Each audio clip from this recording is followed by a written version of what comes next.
Ok, meus amigos, olha só. O que é que nós temos aqui? Então, o que é que temos a dizer acerca da ilicitude? Bom, nós já sabemos que é o segundo elemento do crime. Eu fiz o número 3 porque é o segundo dos 3 elementos do crime. Então, o primeiro é o fato típico, o segundo seria a ilicitude e o terceiro seria a culpabilidade. Claro que a gente sabe que no Brasil é forte a concepção dual, a concepção binária, a concepção bipartida do crime, que enxerga o crime como fato típico e ilicitude, e a culpabilidade não seria um elemento do crime, seria apenas um pressuposto para a aplicação da pena. De todo modo, não há absolutamente ninguém em doutrina que defenda a ideia de que a ilicitude não integra o conceito de crime, né? Então, que fato típico e ilicitude integram um conceito de crime, isso é absolutamente pacífico. O que acontece, como nós sabemos, é que para a teoria da ratio essendi, o fato típico e a ilicitude constituiriam um único elemento. É com isso que a gente tem que ter cuidado, porque para essa teoria minoritária, a excludente de ilicitude excluiria o próprio fato típico, porque fato típico e ilicitude estariam unidos, formando um elemento só, formando um tipo total de injusto. Lembra que quando a gente utiliza a expressão injusto penal, nós estamos falando do fato típico e ilícito. Ou seja, para o nosso pensamento majoritário aqui no Brasil, quando a gente fala injusto penal não é sinônimo de crime, porque injusto penal é o fato típico e ilícito. Então, o que é o crime? É o injusto penal mais a culpabilidade, porque injusto penal é fato típico e ilícito. Tá? E aí, na ratio essendi, a gente forma um tipo total de injusto, porque o fato típico e ilícito estão unidos formando apenas um elemento. Por isso que é um tipo total de injusto. Tá?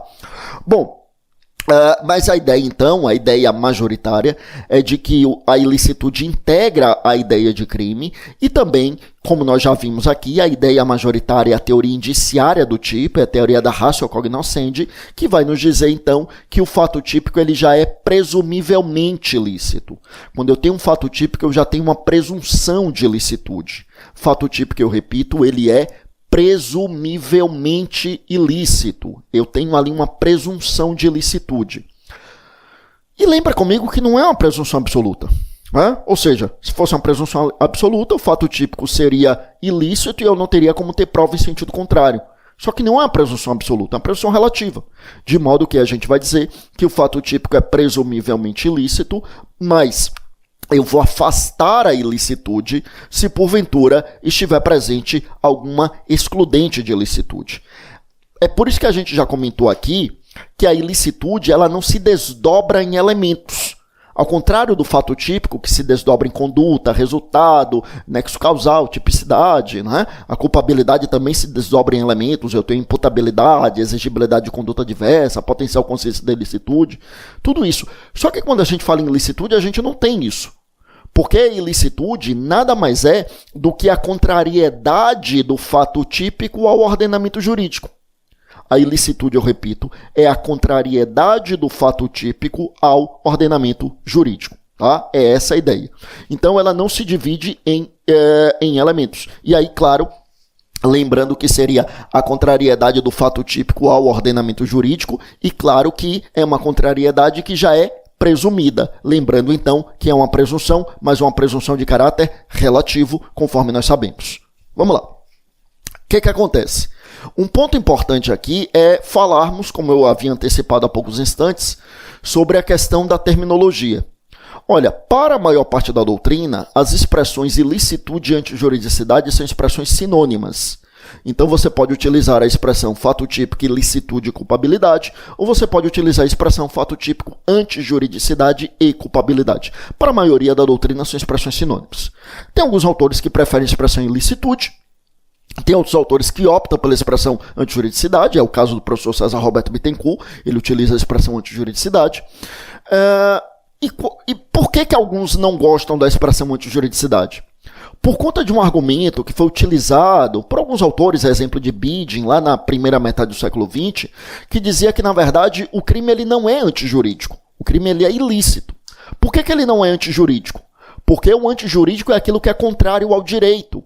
E o crime não seria contrário ao direito.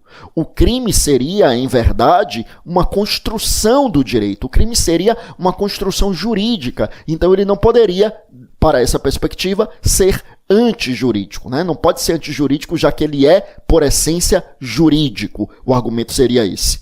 Então, o crime seria ilícito, mas não antijurídico. Como eu disse, atualmente, para a larga maioria da nossa doutrina, as expressões ilicitude e antijuridicidade são expressões sinônimas. Eu, particularmente, gosto bastante da expressão ilicitude, sobretudo porque foi a expressão utilizada pelo nosso Código Penal. O artigo 23 do Código Penal, ele previu as excludentes de ilicitude. Ele utiliza a expressão ilicitude. Então, quando você utiliza a expressão ilicitude, você não há risco de você, de algum modo ali, cometer equívoco, porque é a expressão utilizada pela nossa doutrina. Tá? Ou seja, você pode até encontrar pessoas que entendam que a expressão antijuridicidade não é adequada. Mas não dá para dizer que a expressão ilicitude não é adequada diante do nosso ordenamento jurídico. Você pode até entender que não foi a melhor opção do legislador, mas foi a opção do legislador. Então, é aquilo que a gente tem efetivamente. Tá? Bom, olha comigo aqui na tela. Então, olha bem. Então, o fato de... outro ponto importante sobre a questão das expressões, tá? Lembrar o seguinte, meus amigos. Nós convencionamos a falar que o crime é fato típico, ilícito e culpável. Né? Então a gente convencionou a utilizar os adjetivos ilícito e culpável no lugar dos substantivos ilicitude e culpabilidade. E a gente tem que tomar cuidado com isso, porque embora seja uma expressão em voga, inclusive uma expressão encontrada em vários livros de direito penal, por que a gente tem que ter cuidado com isso? Porque, na verdade, a tipicidade é um juízo de valor sobre o fato. Então, realmente é um fato típico. A ilicitude também é um juízo de valor sobre o fato, de modo que também eu falo em fato ilícito. Só que a culpabilidade é um juízo de valor sobre a pessoa. Então, na verdade, se a gente for bastante criterioso, o correto, tecnicamente, seria falarmos em fato típico e ilícito com agente culpável. Fato típico, fato ilícito, mas é o agente quem é culpável. A culpabilidade é um juízo de valor pessoal. A definição clássica de culpabilidade é essa, né? A definição clássica nos diz que culpabilidade é um juízo de valor pessoal, né, que recai sobre o autor de um fato típico ilícito que, podendo se comportar conforme o direito, opta voluntariamente por se comportar de forma contrária a ele. Né? Então, a ideia é essa, né? A culpabilidade, que é um juízo de censurabilidade, também chamado de juízo de reprovabilidade, é um juízo de valor sobre a pessoa, sobre o agente que praticou o fato típico e ilícito. Tá? É um juízo de reprovabilidade em relação a ele, um juízo de censurabilidade em relação a ele. Tá? Então, mas, claro, é importante lembrar também que vários livros aqui no Brasil utilizam a expressão fato típico, ilícito e culpável. Quer dizer, também utiliza o adjetivo culpável para se referir ao fato. Então, a gente tem que ter cuidado porque, enfim, tecnicamente falando, não é a melhor opção, mas é uma opção adotada por vários livros, por vários autores, por boa parte da doutrina. Então, também não dá para dizer simplesmente que está errado para quem eventualmente aí vai fazer uma prova de concurso e encontre uma expressão dessa na prova, tá? Bom, mas vamos lá. Então, voltando aqui para a ideia de ilicitude. Então, já dissemos que o fato típico ele será presumivelmente ilícito, não é uma presunção absoluta, significando dizer que a gente vai afastar essa ilicitude quando estiverem presentes as excludentes de ilicitude. Essas excludentes de ilicitude, meus amigos, elas são chamadas de justificantes ou também chamadas de causas de justificação. Eu repito, as excludentes de ilicitude são chamadas de justificantes ou causas de justificação. É interessante a gente conhecer essas expressões que são menos utilizadas, porque quando são utilizadas também pegam muita gente no contrapé. Então, por exemplo, as excludentes da culpabilidade, que seria o terceiro elemento do crime, elas são chamadas de exculpantes ou dirimentes. Então, dirimentes é uma expressão para designar as excludentes de culpabilidade. Eu não posso falar, por exemplo, em dirimente de ilicitude.